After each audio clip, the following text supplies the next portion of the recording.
Are you trying to have it both ways, boo-boo? Or three ways in this case, which we both kind of like. But I digress. Then I thought a little more about it, and I talked to my little group, and you know what?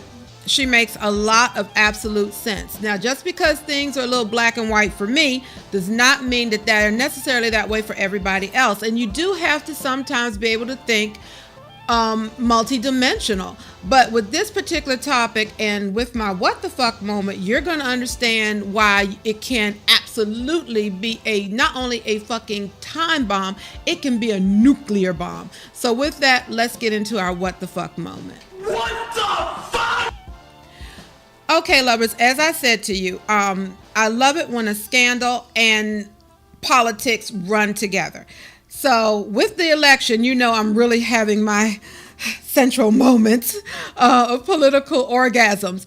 Okay, so Friday, Director Comey of the FBI dropped a fucking time bomb on the Hillary Clinton election or campaign.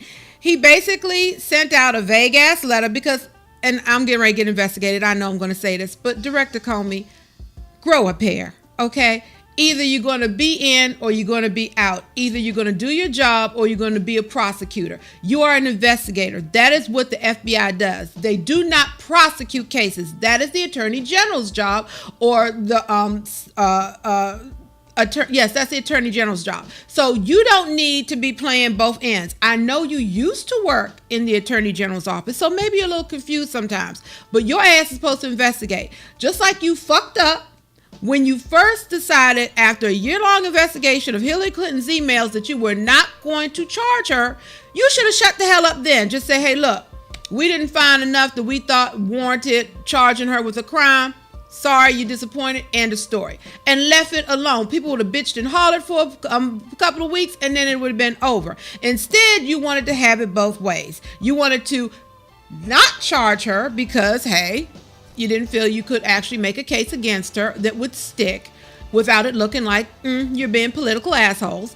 But then you wanted to go out and say, but this is really why we should have charged her. No, boo-boo, you can't have it both ways. You can't be a little bit pregnant. Either you are or you aren't. Either you're going to charge this bitch or you're going to leave her the fuck alone. So once again, and this is where I'm going with it, Comey stepped into it again. But in all fairness to the director of the FBI, yes, they're probably searching my computer now. This didn't happen on a whim, though the timing is suspicious as hell, and we're gonna get into that in a second too. But here's the problem. It starts with Uma Abedin's husband. Now, some of you have heard of this exotic beauty. She is the adoptive daughter and the closest aide to Hillary Rodham Clinton. Okay, she's the sexy Mediterranean hotness that you always see next to her if you don't see her daughter. She is married, and let's all admit we've occasionally dated the wrong guy. You know, didn't know he was going to be the wrong guy, but he turned out to be.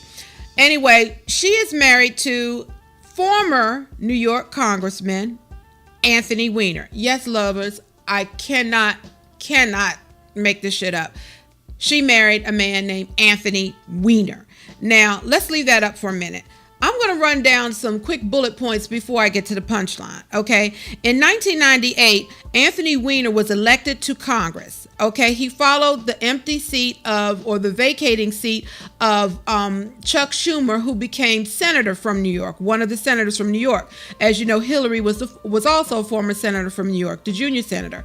But Anthony Weiner, to his credit, was a liberal with balls. He was actually a Democrat who would scrap and kick and fight and cuss out Republicans. Basically, he acted like a Republican. This was a straight up gangster when it came to politics.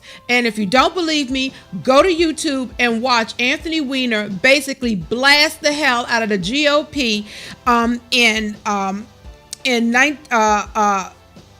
regarding the 9/11 health bill. Just Google 9/11 health bill and Weiner.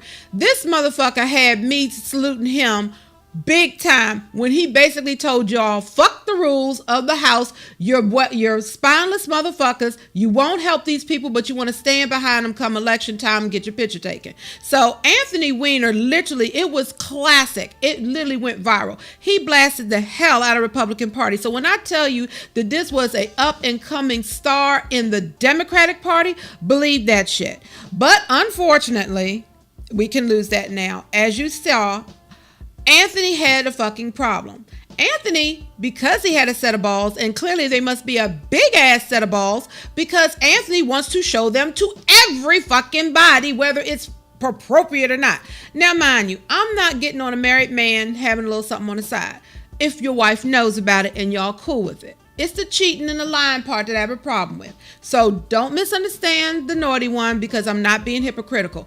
But this is something we touched on 2 shows ago. Guys, a stiff dick is not an